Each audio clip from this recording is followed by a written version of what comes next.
Merci Noël et merci aux organisateurs de me donner la chance de pouvoir présenter ce cas d'étude qui donc concerne les dimensionnements sismiques de murs de soutènement qui ont été mis en place à Zeebruges dans le cadre de la construction d'un nouveau temple sur le site de Fluxis. Donc il s'agit bien d'un cadre Seveso qui justifiait des études sismiques spécifiques. Donc le temple en lui-même faisait un diamètre de 95 mètres, 95 mètres, une capacité de 180 000 mètres cubes. Et alors surtout, il a la particularité d'être semi-enterré. Donc ses fondations se trouvent à 22 mètres de profondeur, ce qui explique qu'il fallait construire des parois de soutènement. Et donc je vais vous parler du dimensionnement de ces parois de soutènement. Donc vous voyez quelques illustrations photos qui ont été construites en fait en 2016. Et ce dont je vais vous parler, ce sont les études d'avant-projet qui ont été réalisées en 2014. Alors, donc pour la présentation, je vais parcourir les paramètres sismiques qui ont été utilisés dans le dimensionnement, les paramètres géotechniques, et puis je parlerai de la liquéfaction, de l'étude sismique en elle-même, avec quelques conclusions. Donc les paramètres sismiques. Donc il y a deux périodes de retour qui étaient définies pour pouvoir définir deux cas de séisme. Et il y a des études spécifiques qui avaient été réalisées par l'Observatoire royal de Belgique pour le site de Fluxis à Zeebruges. Donc la période de retour du premier séisme, c'est 475 ans. C'est la période de retour typique de l'Eurocode 8 pour un cas de charge opérationnel. Et elle avait aussi un cas avec une période de retour de 10 000 ans pour un cas de charge accidentelle exceptionnelle. Donc les paramètres importants, c'est d'abord la magnitude à considérer pour le site. Et là, les études de l'Observatoire royal de Belgique avaient conclu qu'on devait considérer une magnitude qui pouvait atteindre 6, malgré que l'on se trouve sur une zone qui n'est pas forcément à forte sismicité, mais c'est essentiellement dû à la période de retour de 10 000 ans qui menait à ce résultat-là. Les autres paramètres importants, c'est la vitesse, l'accélération sismique maximale et les spectres de réponse à utiliser dans le dimensionnement. Et donc, comme ça a été dit ce matin, ça dépend aussi de la couche pour laquelle on définit ces valeurs. Ici, c'était défini pas pour le bedrock, mais pour une couche intermédiaire sur le toit des argiles tertiaires, qui se trouve à 32 mètres de profondeur. Alors, ça a eu des conséquences au niveau du projet, j'en parlerai un petit peu plus tard. Et pour fixer les ordres de grandeur, donc au niveau des accélérations horizontales, dans le cas accidentel, donc SSE, on a une accélération de pratiquement 0,2 G, ce qui est relativement important pour la Belgique, et qui fait que le cas sismique devenait dimensionnant pour ce projet. Alors, vous avez les spectres qui sont repris, on a bien 4 courbes qui correspondent aux composantes verticales et horizontales pour les deux séismes OBE, donc opérationnel, et SSE, accidentel. Alors, si on veut faire un dimensionnement avec une intégration temporelle, ce qui a été fait ici, il faut aussi pouvoir déterminer des accélérogrammes qu'on va introduire dans les modèles. Et pour ça, donc, il y a une étude qui avait été faite par nos collègues de Géoterre. Donc, le principe, c'était de rechercher dans les bases de données des accélérogrammes naturels, tels qu'ils ont été mesurés, si possible dans un même contexte sismotectonique. Et puis, il y a une étape de spectral matching, donc, où on module en amplitude et en fréquence l'accélérogramme, de manière à reproduire les spectres élastiques qui sont imposés dans les spécifications du projet. Donc on part d'accélérogrammes naturels, donc on a 3 composantes, 2 composantes horizontales et une composante verticale. Et généralement, on demande de générer plusieurs jeux, donc ici c'était 5 jeux d'accélérogrammes, de manière à pouvoir après reproduire le côté aléatoire dans la modélisation sismique. Au niveau de la stratigraphie et des conditions géotechniques, alors vous avez ici un exemple de résultats de pénétration au cône qui était obtenu pour le site. Donc en rouge, la résistance au cône, en bleu, si vous voyez, le coefficient de frottement. On avait typiquement 4 grandes couches. Donc une première couche qui correspond à des remblais hydrauliques, sableux. donc, qui sont les remblais qui ont été mis en place pour construire la presqu'île de Fluxis à Zeebrugge. Ensuite, on a une couche entre 14 et 16 mètres de profondeur, qui est une couche qui nous a posé particulièrement en question, parce que c'est une couche à la fois avec des caractéristiques géotechniques relativement mauvaises, et en plus qui présente une très grande variabilité. Donc ici, elle était classifiée comme de l'argile sableuse, d'autres CPT, on l'aurait classifiée comme du sable argileux, avec aussi de temps en temps de la présence de tourbe. Sous cette couche, on a une couche de sable dense à très dense, avec des bonnes propriétés géomécaniques, et puis l'argile tertiaire, dans laquelle vient s'ancrer le mur. Donc vous voyez le mur qui fait 36 mètres de profondeur.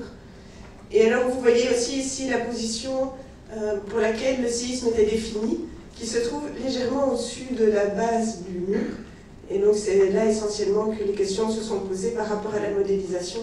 Parce qu'évidemment dans le modèle, on a plutôt envie de mettre l'accélération à la base du modèle, et donc plus bas que ce mur. Donc ça a nécessité une étape supplémentaire pour définir correctement la position d'application de l'accélération. Je ne vais pas rentrer dans les détails des paramètres de sol, juste pour dire, comme on n'a pas parlé d'essais de sol, qu'il y a une campagne d'investigation assez intensive qui avait été réalisée, y compris en phase d'avant-projet, parce que c'est le 5e tank, donc on a pu bénéficier de tous les essais qui ont été réalisés pour les 4 tanks précédents, plus une campagne spécifique pour le 5e tank. Donc on a tous les paramètres qui permettent de faire le dimensionnement statique, donc qui sont essentiellement des paramètres de résistance ou cisaillement, de coefficient de pression neutre, donc issus d'essais in situ et essais de laboratoire classiques. Alors pour le sismique, on avait absolument besoin de paramètres de modules de déformation à faible déformation, de modules dynamiques, qui là a été obtenu à partir d'essais Cross-Hall et d'essais de Bender-éléments. Et alors, aussi très utile, c'est tout ce qui est caractérisation de la granulométrie pour les études de liquéfaction. Donc on avait aussi des teneurs en fine et teneurs en argile. Alors idéalement, on aurait eu des essais de colonnes résonantes et triaxiales cycliques pour les modèles de comportement du sol qui ici n'étaient pas disponibles, mais on avait quand même déjà bien les paramètres pour faire une étude correcte. Alors, la première question qui s'est posée, c'est le risque de liquéfaction. On considère que le risque de liquéfaction il se pose quand on a affaire à des sols saturés, ici ils sont saturés, on est tout près de la mer, et granulaires. Et donc on a fixé un critère pour dire qu'on étudiait le risque de liquéfaction à partir du moment où la teneur en fine était inférieure à 35% et la teneur en argile inférieure à 20%. Et donc, notamment cette couche qui posait problème à 14-16 mètres de profondeur ne répondait pas à ces critères. Donc on a dû l'intégrer dans notre étude de liquéfaction. Le principe de l'étude de liquéfaction, c'est de comparer la résistance à la liquéfaction, qui peut être déduite à partir de règles empiriques sur base des CCPT, par exemple, c'est ce qui a été fait ici, par rapport à la sollicitation qui vient de essentiellement l'accélération du séisme. Et alors il y a aussi un paramètre de contrainte qui fait qu'en général, au plus on est en profondeur et au moins on a de risque de liquéfaction. Je ne vais pas rentrer dans le détail des équations, mais le résultat, c'est d'avoir donc un coefficient de sécurité exprimé par rapport à la profondeur. Et toutes les courbes, ça correspond en fait au fait qu'il y a eu plein de CPT, donc on a fait la vérification pour chaque CPT. Dans le cadre du séisme OBE, donc qui était le cas opérationnel avec une période de retour de 475 ans, cas classique de l'Eurocode 8, on avait un coefficient de sécurité largement supérieur à 1, donc a priori pas de risque de liquéfaction. Dans le cas du séisme exceptionnel avec une période de retour de 10 000 ans, là on avait localement la question qui se pose pour cette fameuse couche autour de 14 mètres de profondeur. Donc en étant en phase d'avant-projet, on n'a pas voulu exclure le risque de liquéfaction. Et donc on a été un peu plus loin en cartographiant quelles étaient les épaisseurs et les étendues de cette couche potentiellement liquéfiable. Et puis aussi, on a assigné des valeurs de résistance résiduelle à ce sol, en se basant à nouveau sur des règles empiriques, notamment celles publiées par Etris et Boulanger, qui donc permettent d'avoir une première estimation de quelle serait la résistance de cette couche de sol après liquéfaction. Alors j'en viens au dimensionnement en lui-même. Au niveau de l'approche de sécurité, c'est l'approche classique des Eurocodes qui a été utilisée.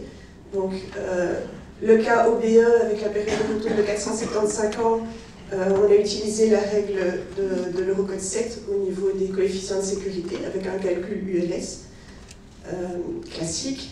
Pour le cas SSE, c'est un cas accidentel, donc les coefficients de sécurité partiels étaient mis à 1. Et au niveau des méthodes de calcul, donc les 3 méthodes classiques, c'est soit une méthode pseudostatique, l'approche la plus simple, une approche fréquentielle dont je ne vais pas parler parce qu'elle n'a pas été utilisée, et puis une approche dynamique avec intégration temporelle dont je vais aussi parler. Alors, il y a aussi la possibilité soit de se baser sur des solutions analytiques simplifiées, qui ont l'avantage qu'on comprend bien ce qu'on fait et justement on peut garder un peu un sens physique sur les résultats, mais qui ont aussi beaucoup de limites. Et par exemple, dans ce cas-ci, on arrivait très vite à la limite des hypothèses qui sont faites, donc notamment le fait que le massif de sol retenu est censé se composer comme un corps rigide et qu'on néglige tous les effets liés au phénomène potentiellement de résonance du massif avec le mur et avec les fréquences propres du séisme et du sol. Donc on est passé à des approches assez rapidement par éléments finis. Et la méthodologie appliquée, c'est d'abord de sélectionner les bons modèles de sol, de faire un dimensionnement statique. Alors il y a une question spécifique qui s'est posée par rapport à la géométrie du modèle, parce qu'a priori c'est une géométrie tridimensionnelle. Mais en face d'avant-projet, on avait très peu de temps pour réaliser les études. On devait aussi avoir la flexibilité pour pouvoir faire des études paramétriques. Donc l'approche 3D n'était pas vraiment adaptée et on a essayé d'avoir des équivalences entre des modèles 3D et 2D pour pouvoir gagner en efficacité. Et ensuite, donc, les deux approches pseudostatique et intégration temporelle. Au niveau de la sélection des modèles de sol, je ne vais pas rentrer dans les détails, en plus c'est très spécifique au logiciel qui a été utilisé, ici c'est le logiciel Plaxis. Mais dans les grandes lignes, il y a deux philosophies. Soit on utilise un modèle simplifié, pour lequel on a facilement les paramètres de sol, et qui est aussi relativement efficace au niveau du calcul. La difficulté, c'est évidemment que ça ne reproduit pas le comportement du sol, et on s'en éloigne très fort. Donc dans l'idéal, il faut pouvoir d'abord bien se fixer un ordre de grandeur sur les déformations que l'on va atteindre, sur les niveaux d'amortissement qui seraient atteints, de manière à pouvoir choisir correctement les paramètres de sol. Donc dans l'idéal, ça demande de faire des itérations pour pouvoir être sûr que les paramètres que l'on a définis correspondent bien à la gamme de déformation qu'on va avoir dans le projet. L'autre solution, c'est d'utiliser évidemment des lois plus avancées qui là nécessitent une calibration des paramètres en amont, qui peut se faire idéalement sur base d'essais de laboratoire, qui peut être à nouveau colonne résonante ou essai triaxial cyclique, mais qui à défaut peut aussi se faire sur base de lois de la littérature, comme on a vu dans la matinée. Alors donc, la première étape de la modélisation, c'était de résoudre le problème pour le cas statique. Et pour le cas statique, on a une paroi de soutènement circulaire. On a un cas de charge qui, compte tenu du phasage, pouvait être considéré comme symétrique également. Donc on a pu utiliser un modèle axis symétrique. Évidemment, pour le cas sismique, là, on ne peut plus considérer que c'est axis symétrique parce que le séisme est directionnel. Et donc, comme on ne voulait pas utiliser de modèle 3D, on a dû trouver une équivalence entre le modèle axis symétrique et le modèle en état plan de déformation. Et la solution qui a été choisie, c'est de répartir sous forme de pression extérieure, externe, les efforts qui viennent des effets de serre, donc de la compression dans le béton. On a vérifié qu'en faisant comme ça, donc si on compare par rapport au chargement statique, on arrive bien aux mêmes efforts dans le mur entre un modèle axis symétrique et un état plan de déformation. Donc ensuite, on peut rajouter l'effort sismique dans un modèle 2D état plan de déformation. Donc c'est ce qui a été fait. Ici, vous avez les résultats en pseudostatique. Donc pour les études pseudostatiques, les paramètres de sol peuvent être adaptés. Mais pour le reste, c'est un modèle qui est très semblable à celui qu'on utilise dans un dimensionnement statique. Donc, y compris par rapport au temps de calcul, aux demandes numériques, c'est relativement facile. La principale difficulté, finalement, c'est de définir le coefficient pseudostatique sur base notamment de ce qui est donné dans les normes, avec toutes les questions qui peuvent se poser, notamment par rapport aux paramètres de ductilité. Alors, ici, si on applique cette approche-là au niveau du mur, on voit qu'on arrive à des déplacements qui pourraient atteindre 2 mètres.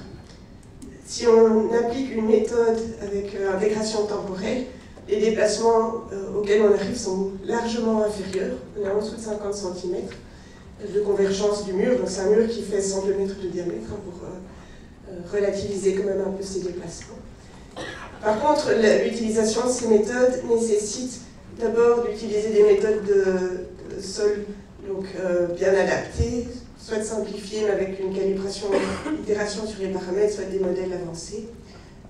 Et alors il y a toutes des restrictions par rapport au choix du maillage, par rapport au choix des paramètres d'intégration temporelle, par rapport aux conditions frontières qui complexifient un petit peu la démarche et qui surtout ajoutent du temps de calcul par rapport à une solution pseudostatique. Et donc là, il y a eu une étape supplémentaire pour pouvoir définir le séisme à une profondeur telle que l'on retrouve bien le spectre de réponse élastique pour la couche à 32 mètres de profondeur. Au niveau des efforts dans le mur, c'est pareil, on arrive à une surestimation très forte des efforts quand on utilise des méthodes approchées, que ce soit Mononobe ou KB ou bien les méthodes pseudostatiques par élément fini, ça revient à des résultats finalement assez similaires. Donc ici, vous avez les efforts, la courbe noire, ce sont les moments fléchissants que l'on obtient avec une intégration temporelle, pareil pour les efforts tranchants. La courbe pointillée, c'est quand on nous fait l'hypothèse que cette fameuse couche à 14-15 mètres de profondeur liquéfie et que donc on dégrade très fortement ses propriétés. Donc ça génère des moments supplémentaires dans les murs. Et la courbe rouge, c'est avec la solution pseudostatique qui ici donnait des résultats extrêmement élevés par rapport aux solutions qu'on obtient avec une intégration temporelle. Alors juste, je dois modérer un petit peu cette conclusion-là. Ce résultat est obtenu pour le cas SSE, donc avec le séisme une période de retour de 10 000 ans. Quand on a des séismes moins importants, l'effet est beaucoup moins marqué. C'est vraiment les dimensions exceptionnelles et le chargement exceptionnel du mur qui expliquent qu'on ait de tels différents. J'en arrive aux conclusions. Donc, la première conclusion, c'est effectivement l'importance de la profondeur des spécifications du projet. Dans le cadre de ce projet, on avait beaucoup de questions par rapport à ce qui pouvait être imposé dans les calculs, notamment par rapport à la profondeur pour laquelle les accélérogrammes étaient définis. Est-ce que c'est conditions libres ou pas?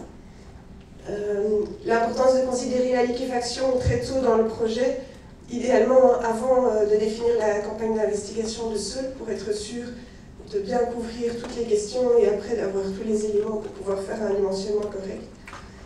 Ici, une étape très importante, c'était de pouvoir simplifier le modèle en un modèle 2D, ce qui nous a donné beaucoup de flexibilité pour pouvoir optimiser par après les paramètres et être efficace dans le calcul, surtout important dans une phase d'avant-projet. Et alors, on est arrivé ici vraiment à la conclusion que les méthodes pseudostatiques, elles sont bien parce qu'elles permettent de couvrir toute une série de projets relativement simples, mais dès qu'on arrive dans des dimensions importantes, dès qu'on arrive avec des accélérations sismiques, des sollicitations importantes, on peut arriver à des résultats qui sont extrêmement conservatifs sur ce type de projet. Et alors, je dirais juste un dernier mot de remerciement. Je n'ai pas fait ce projet toute seule. D'abord, François Meskens de la société Stravac, qui nous a permis de travailler sur ce projet. Mes collègues Kevin Stassen et Michael Ramos da Silva, et le professeur lui-même qui nous a aussi prodigué de précieux conseils dans le cadre de ce projet. Voilà, merci.